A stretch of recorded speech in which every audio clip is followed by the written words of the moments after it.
Nakipagkasundo ang National Council on Disability Affairs sa Commission on Elections para gabayan ang mga botanteng may kapansanan na boboto ngayong midterm elections. Sa panayam kay DSWD spokesperson Assistant Secretary Irene Dumlao sa Bagong Pilipinas ngayon, sinabi nitong kabilang sa kasunduan ng pagdadagdag ng support staff ng COMELEC para sa mga botanteng may kapansanan. Iginiit ni Dumlao na walang politikong makakapang-abuso sa pamamahagi ng tulong ng DSWD ngayong darating na eleksyon. Tiniyak din ni Dumlao na tatalima ang DSWD sa alituntunin ng COMELEC kaugnay sa pagbibigay at pagpaproseso ng social services ngayong election period.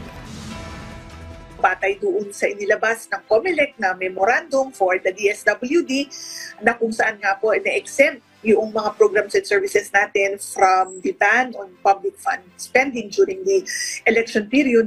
Nakasaad po doon na dapat walang mga politiko, walang mga campaign materials na makikita doon sa mga payout activities po natin.